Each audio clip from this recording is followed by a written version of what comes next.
মৰমৰ ছাত্ৰ ছাত্ৰীসকল, মই তোমালোকক আজি অসম জাতীয় বিদ্যালয়ৰ পঞ্চম শ্ৰেণীৰ হিন্দী কিতাপৰ 15 নম্বৰ পাঠ 15वां पाठ हमारा शहर गुवाहाटी 15वां पाठ हमारा शहर गुवाहाटी 15 নম্বৰ পাঠ আমাৰ চহৰ গুৱাহাটী। মই তোমালোকক পঢ়াই বুজাই দিম আৰু তোমালোকে বুজিবলৈ যত্ন কৰিবা।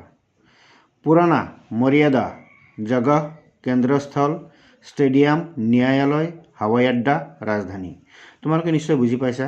पुराना माने पुरानी, मर्यादा माने मर्यादा आमी जाक कौ, जगह माने ठाई, केंद्रस्थल सेंटर एरिया बा केंद्रस्थल, स्टेडियम तो बुझी पाइसा स्टेडियम जो खेल धेमालिर कारणे जगह बनवा है, माने खेल धेमालिर कारणे खूब धुनियाके सज्जित करी गैलारी सेलारी बनवा है, हेतुके स्टेडियम कोৱা হয়। न्यायालय माने विचारालय, हवाई अड्डा तो बुझी पाइसा जो जहाज उठा नमा करे हेतुए। राजधानी तो बुझी पाइसा राजधानी।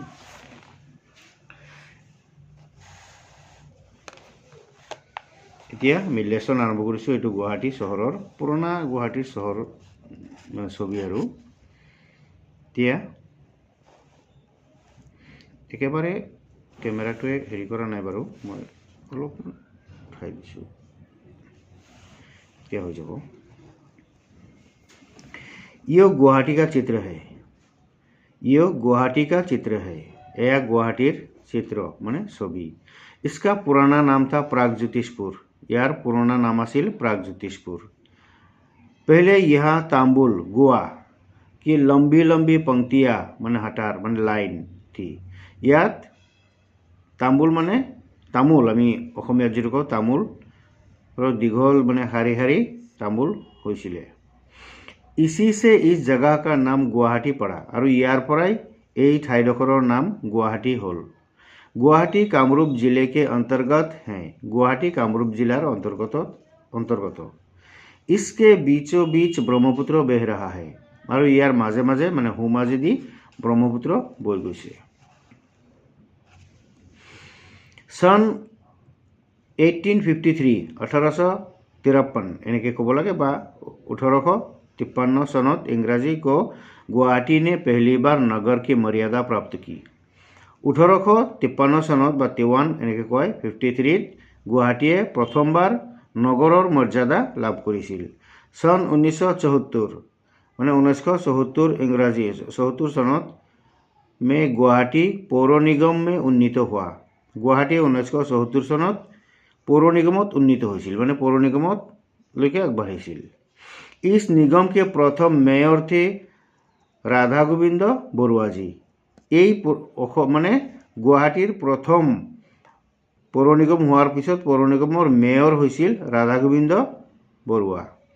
आज गुवाहाटी पूर्वोत्तर भारत का केंद्रस्थल बन गया है।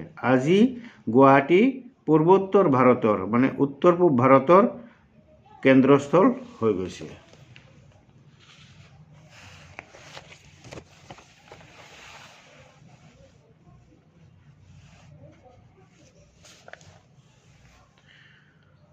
आज गुवाहाटी में अनेक बड़े बड़े शैक्षिक संस्थान हैं। আজি गुवाहाटीत बहुत डांगर डांगर शैक्षिक संस्थान আছে। यहाँ गुवाहाटी विश्वविद्यालय, यात गुवाहाटी विश्वविद्यालय, IIT इंजीनियरिंग कॉलेज, गुवाहाटी चिकित्सा महाविद्यालय, कॉटन कॉलेज आदि महान शैक्षिक संस्थान है। एक गुवाहाटीत बर्तमान गुवाहाटी विश्वविद्यालय, IIT इंजीनियरिंग कॉलेज, गुवाहाटी चिकित्सा महाविद्यालय, कॉटन कॉलेज आदि महान शैक्षिक संस्थान আছে। गुवाहाटी के काहिलीपारा में असम का पहला फिल्म स्टूडियो ज्योति चित्रवन है। অসমৰ प्रथम फिल्म स्टूडियो गुवाहाटी काहिलीपारात আছে और यार नाम हल ज्योति चित्रवन। पांजाबारी में श्रीमंत शंकरदेव कलाक्षेत्र है। पांजाबारीत श्रीमंत शंकरदेव कलाक्षेत्र আছে। जापुरीगुग में असम राज्यिक चिड़ियाघर है तथा आमबारी में असम राज्यिक संग्रहालय है।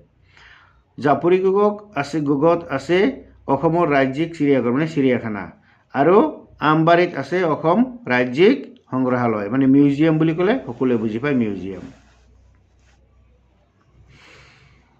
सन 1948 माने 1948 सनत सन 1948 को यहाँ गुवाहाटी उच्च न्यायालय और आकाशवाणी केंद्र की भी स्थापना की गई थी।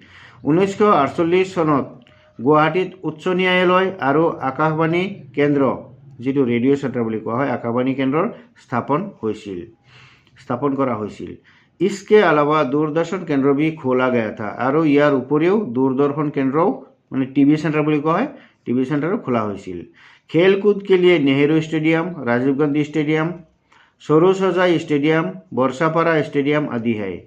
खेल धেমালিৰ কাৰণে Nehru stadium, Rajiv Gandhi stadium, Saroj stadium, Barsapara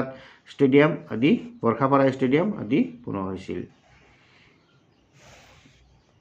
यहाँ कामाख्या मंदिर, नवग्रह मंदिर, वशिष्ठ आश्रम तथा ब्रह्मपुत्र के बीच उमानंद पहाड़ पर शिव मंदिर आदि है। ইয়াত कामाख्या मंदिर, नवग्रह मंदिर, वशिष्ठ आश्रम तथा ब्रह्मपुत्र মাজত মানে उमानंद पहाड़ ऊपर शिव मंदिरों आछे। गुवाहाटी के बरजार में लोकप्रिय गोपीनाथ बरदলৈ अंतर्राष्ट्रीय हवाई अड्डा है। गुवाहाटीर बरजारत लोकप्रिय गोपीनाथ बरदলৈ अंतर्राष्ट्रीय माने इंटरनेशनल आमी जाको अंतर्राष्ट्रीय विमानबंदर आछे। मालीगांव में उत्तर पूर्वी रेलवे का मुख्य कार्यालय है। मालीगांव उत्तर पूर्व रेलवे कार्यालय आछे। भारतीय रिजर्व बैंक की भी क्षेत्रीय शाखा भी गुवाहाटी में ही है। भारतीय रिजर्व बैंक और क्षेत्र शाखा गुवाहाटीते माने अवस्थित आछे। एया माने गुवाहाटीर এটা বিবরণ। गुवाहाटी आमार शहर माने गुवाहाटीर বিষয়ে ইয়াত সম্পূৰ্ণ কোৱা হৈছে। ইয়াত শব্দ অৰ্থবিলাক তোমালোকে ভালকে বুজি ল'বা। মই তোমালোকক পঢ়াই বুজাই দিলোঁ আৰু তোমালোকে ভালকে পঢ়িবা। এটা কথা ইয়াত মই অলপ দুখেৰে ক'ব বিচাৰিছোঁ, যিসকল লিখকে লিখিছে ইয়াত হাজোত কিবা কিবি আছে মুছলমানসকলৰ সেই বিষয়ে কিন্তু ইয়াত উল্লেখ কৰা নাই। নিশ্চয় হাজোটো গুৱাহাটীৰ মাজতে আছে। ধন্যবাদ থাকিল।